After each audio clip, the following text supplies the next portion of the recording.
Hello friends, welcome to my channel Sahu science classes.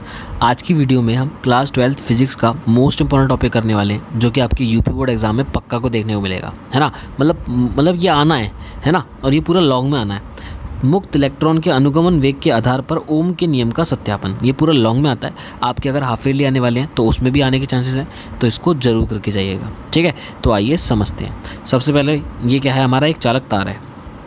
ये हमारा एक चालक तार है, और इस चालक तार में क्या होते हैं, इलेक्ट्रॉन होते हैं, मुक्त इलेक्ट्रॉन होते हैं, और ठीक है। और मुक्त इलेक्ट्रॉन है, और जो अनुगमन वेग वीडी से क्या कर रहे हैं, गति कर रहे हैं, है ना। अनुगमन वेग वीडी से गति कर रहे हैं। इस तार की लंबाई कितनी है, एल है। इसका अनुप्रस्थ काट का क्षेत्रफल कितना है, ए है ना। और ये बैटरी के धन सिरे और ऋण सिरे से जुड़ा हुआ है, और धारा इस तरीके से प्रवाहित हो रही है। ये तो हो गया इसका इंट्रोडक्शन डायग्राम का। उसके बाद देखो, बहुत ज़्यादा इजी होने वाला है, बहुत ज़्यादा इजी तरीके से समझाऊंगा, ध्यान समझ लो। तो देखो, सबसे पहले माना किसी धातु के तार की लंबाई स्मॉल एल है। हमने ऊपर तार देखा, उसके धातु के तार की लंबाई कितनी है, स्मॉल एल, तथा अनुप्रस्थ काट का क्षेत्रफल कैपिटल ए है। जब इसके सिरों के बीच विभवांतर वी लगाया जाता है, उस तार के सिरों के बीच, ये तार है, इस तार के सिरों के बीच क्या लगाया जाता है, विभवांतर वी लगाया जाता है, तो इसमें विद्युत धारा आई प्रवाहित होने लगती है। और तार के प्रति एकांक आयतन में जो मुक्त इलेक्ट्रॉनों की संख्या है वो कितनी मानी है हमने, स्मॉल एन, प्रति एकांक आयतन में, ठीक है। तो इलेक्ट्रॉन का जो अनुगमन वेग वीडी होगा, तब क्या होगा, आपको पता है कि आई यानी कि धारा, है ना, आपने पढ़ा होगा धारा तथा अनुगमन वेग में संबंध क्या होता है, आई बराबर होता है एन ई ए और वी डी, जहाँ पर आई धारा हो गई, एन नंबर ऑफ इलेक्ट्रॉन, ई क्या हो गया, इलेक्ट्रॉन हो गया, इलेक्ट्रॉन पर आवेश हो गया, और ए क्या हो गया, क्षेत्रफल हो गया, और वी डी क्या हो गया, अनुगमन वेग हो गया। इतनी बात समझ में आ गई। अब इसके बाद देखो, तार के प्रत्येक बिंदु पर वैद्युत क्षेत्र की तीव्रता। तो देखो, प्रत्येक बिंदु पर वैद्युत क्षेत्र की तीव्रता, तो वैद्युत क्षेत्र की तीव्रता का फॉर्मूला पड़ा होगा, E = V अपॉन में R होता है। R की जगह पे यहाँ पर क्या है, L है, क्या है, L है, तो E = हो गया V अपॉन में L हो गया, ठीक है। अब वैद्युत क्षेत्र के कारण प्रत्येक मुक्त इलेक्ट्रॉन पर आरोपित बल, तो प्रत्येक मुक्त इलेक्ट्रॉन पर कितना बल लग रहा है, तो आपने पढ़ रखा है कि आवेश पर लगने वाला जो बल होता है वो क्या होता है, F = Q × E होता है कि नहीं होता है। अब Q चार्ज की जगह पे यहाँ पर क्या E है, तो यहाँ पर क्या हो जाएगा, F = Q × E, E × E हो जाएगा, मतलब ये इलेक्ट्रॉन वाला और ये वैद्युत क्षेत्र की तीव्रता वाला हो गया, ठीक है। E × E हो जाएगा। अगर मैं कहूँ यहाँ से कि ऊपर से E की वैल्यू इसमें डाल दूँ, ये वाली E की वैल्यू यहाँ डाल दूँ, तो क्या हो जाएगा, EV अपॉन में L हो जाएगा, EV अपॉन में L हो जाएगा। क्लियर है मेरी बात इतनी। ये हो गई हमारी सेकेंड इक्वेशन, और ये वाली हो गई फर्स्ट इक्वेशन। आइए आगे समझाता हूँ। तो देखो, अब यदि इलेक्ट्रॉन का द्रव्यमान m हो, इलेक्ट्रॉन का द्रव्यमान कितना है, m है, तो उस बल के कारण इलेक्ट्रॉन में उत्पन्न त्वरण, तो देखो त्वरण कहाँ से निकालेंगे, देखो आपने पढ़ रखा है न्यूटन का द्वितीय नियम, F बराबर क्या होता है, ma, तो A बराबर क्या हो जाएगा, F अपॉन में m हो जाएगा।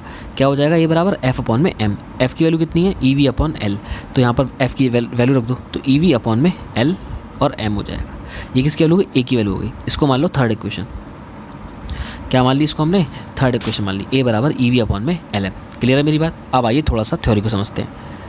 यदि किसी क्षण वैद्युत क्षेत्र की अनुपस्थिति में, हमने मान लिया कि वैद्युत क्षेत्र नहीं है, इलेक्ट्रॉन का प्रारंभिक वेग u1 तथा वैद्युत क्षेत्र E की उपस्थिति में उसका वेग बढ़कर u1 + a τ1 हो जाता है। अब देखो ये क्या मैटर है भाई, ये अचानक से कहाँ से आ गया, तो देखो हमने देखा कि प्रारंभिक वेग जब इलेक्ट्रॉन पे हमने कोई वैद्युत धारा प्रवाहित, वैद्युत क्षेत्र नहीं है ना, तो u1 है, और जैसे ही वैद्युत क्षेत्र प्रवाहित किया जाता है, वैद्युत क्षेत्र में डाला जाता है, तो ये हो जाता है, आपको पता होगा अंतिम वेग क्या होता है, V = U + AT होता है। अब देखो अंतिम वेग मतलब वेग V1 हो गया, बराबर क्या हो जाएगा, U1 + A, और T की जगह आता है शांतिकाल τ1, तो U + A τ1 हो जाता है, U + A, तो U1 + A τ1 हो जाता है। इसी प्रकार अन्य इलेक्ट्रॉन के वेग, तो देखो U1 का क्या हो गया, U1 + A τ1, तो U2 का क्या हो जाएगा, U2 + A τ2, U3 + A τ3, और डैश चलता रहेगा, इत्यादि होंगे। सभी n इलेक्ट्रॉन का औसत वेग ही मुक्त इलेक्ट्रॉन का अनुगमन वेग वीडी होता है। तो जो सारे जितने भी नंबर ऑफ इलेक्ट्रॉन है ना, उनका जो एवरेज वेलोसिटी निकल के आएगी, औसत वेग निकल के आएगा, वही क्या होता है, अनुगमन वेग होता है। तो अनुगमन वेग औसत हो गया। और औसत कैसे निकालते हैं हम, औसत कैसे निकालते हैं, सोचो। औसत निकालने का तरीका है कि मतलब देखो अनुगमन वेग वीडी होगा, तो वीडी यानी कि औसत बराबर क्या हो गया, जो टोटल है हमारे पास, है ना, टोटल वेग है हमारे पास, और बटे में नंबर ऑफ वेग। तो देखो n तो इलेक्ट्रॉन है हमारे पास, और सभी इलेक्ट्रॉनों का वेग कितना है उनको हमने सम कर दिया, तो ये क्या हो गया, U1 + A τ1, U2 + A τ2, U3 + A τ3, dash UN + A τn। अब हमने क्या करा, U1, U2, U3 और UN डैश डैश इनको अलग ले लिया और n के डिवाइड में अलग दे दिया, plus a tau 1, a tau 2, a tau 3 और dash dash a tau n। तो इसमें हमने क्या ले लिया, a कॉमन ले लिया और प्लस में क्या बचा, tau 1 plus tau 2 plus tau 3 plus dash dash tau n बचा और अपॉन में n आ गया। अब देखो ध्यान से, प्रारंभिक वेग जो होता है मुक्त इलेक्ट्रॉनों का, है ना, ये ऊष्मीय वेग कहलाता है और ये क्या होता है, शून्य होता है। याद रखना, ये क्या होता है, शून्य होता है। तथा अब टाउ 1 प्लस टाउ 3 इसका औसत क्या होता है, सिर्फ टाउ होता है, शरांति काल होता है। तो देखो इसकी जगह पे तो 0 आ गया, इसकी जगह पे तो क्या आ गया, 0 आ गया, 0 प्लस ए, ये रहा ए और इसकी जगह पे टाउ आ गया। तो वी डी बराबर क्या आ गया, वी डी बराबर क्या आ गया, ए टाउ आ गया। वी डी बराबर क्या आ गया, ए टाउ। देखो वी डी बराबर 0, इसकी जगह पे 0 आ गया प्लस ए और यहाँ पर इसकी जगह पे टाउ आ गया। इतनी बात समझ में आ गई, वी डी बराबर ए टाउ। अब हमने जो समीकरण 3 से ए की वैल्यू निकाली थी, अभी ए की वैल्यू क्या निकाली थी, ए की वैल्यू ये निकाली थी, E V upon L M. इसको हम पुट कर देंगे तो देखो वी डी बराबर ए टाउ, वी डी बराबर ए टाउ, ए की जगह पे क्या आ गया, ई वी और अपॉन में एल एम और इनटू में आ गया टाउ। क्लियर है मेरी बात, इतनी बात समझ में आ गई।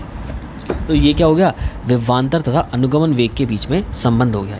ये तो इतना काम हो गया है ना, लेकिन अभी हमारा काम खत्म नहीं हुआ है। हमने क्या पढ़ा था, आई बराबर फर्स्ट इक्वेशन में आई बराबर एन ई ए और वी डी। तो देखो वी डी की वैल्यू निकल गई है, इसमें पुट कर देंगे, क्या हो जाएगा, आई बराबर एन ई ए और वी डी की जगह पूरा आ जाएगा E V upon L M और इनटू में टाउ। अब देखो हमें क्या निकालना, ओम के नियम का सत्यापन करना है। तो देखो ये जो v है ना, इसको ये मल्टीप्लाई में इधर जाएगा तो डिवाइड में आएगा। तो देखो ये हो गया आई अपॉन में v बराबर एन ई ए और e और टाउ और अपॉन में एल एम। अब एक चीज़ सोचो, ओम का नियम क्या होता है, v अपॉन आई, ये तो उल्टा है तो इसको उल्टा कर दो, क्या हो जाएगा, v अपॉन आई बराबर ये एल एम ऊपर चला जाएगा, एल एम और अपॉन में n, देखो ई इंटू ई क्या हो जाएगा, ई स्क्वायर ए और टाउ।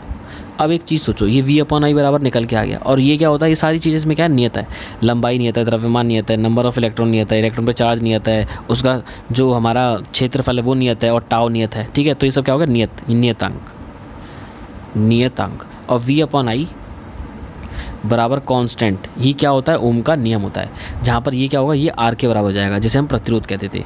तो v अपॉन आई बराबर नियतांक, यही तो हमें प्रूफ करना था और यही ओम का हमारा नियम है। आई मेरी बात समझ में। तो देखो इसको, ये रहा, ये v अपॉन आई बराबर क्या होता है, ये निकल के आ गया हमारा और ये एक नियतांक है ना, और ये आर के बराबर होता है और यही ओम का नियम है। तो आई होप आपको ये समझ में आया हो। बहुत ही ईजी तरीके से मैंने समझाने की कोशिश की है। अगर आपको वीडियो अच्छी लगी, वीडियो को लाइक कीजिएगा, चैनल को सब्सक्राइब कीजिएगा। मिलते हैं बहुत जल्द नेक्स्ट वीडियो में। Good bye guys.